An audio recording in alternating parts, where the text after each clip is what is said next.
we'll discuss the thoracic vertebrae today. Now there are 12 thoracic vertebrae.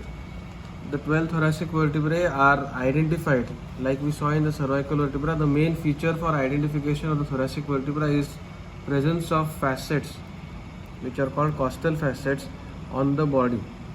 Okay, and this has to be present in all the vertebra, be it typical or atypical. So for identification of a thoracic vertebra, the presence of costal facet is the must. Now again, there are, out of these 12 thoracic vertebra, few are typical and few are atypical.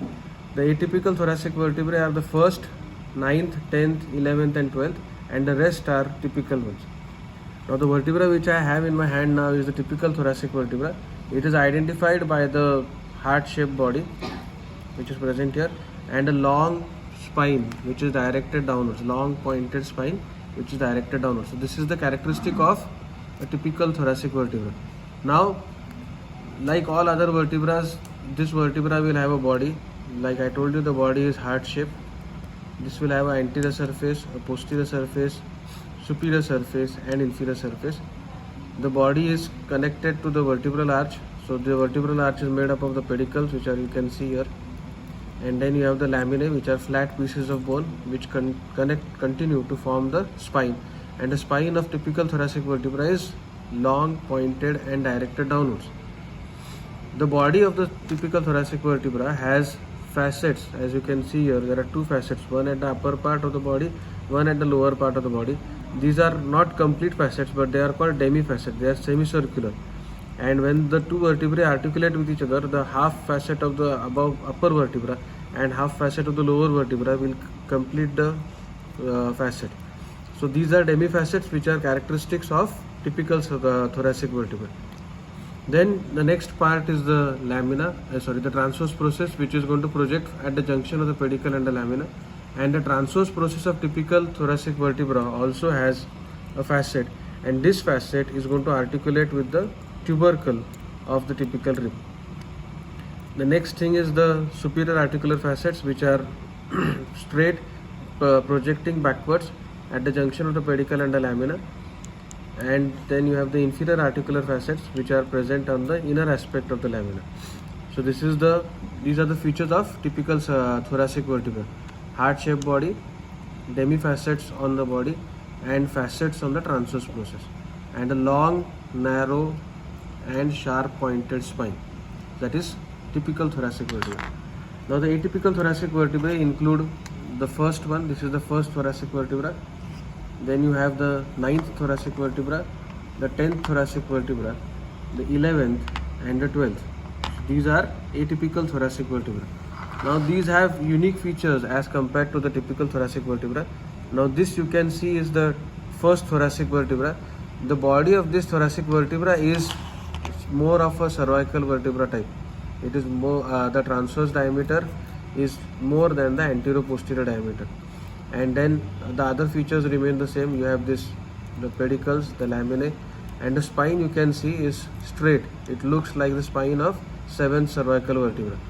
Now the feature which is important to understand here is that you will have a single facet here on the body for articulation with the first rib, and also there is a facet on the transverse process to articulate with the tubercle of the first rib.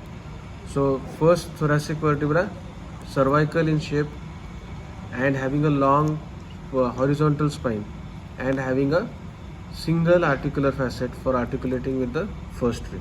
So that is first cervical vertebra. The second atypical one is the 9th thoracic vertebra. Now 9th thoracic vertebra has features which are similar to typical thoracic vertebra, with a heart-shaped body, a long spine, facets on the transverse process.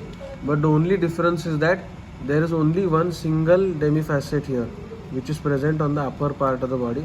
That is the unique feature of T9, or the 9th thoracic vertebra.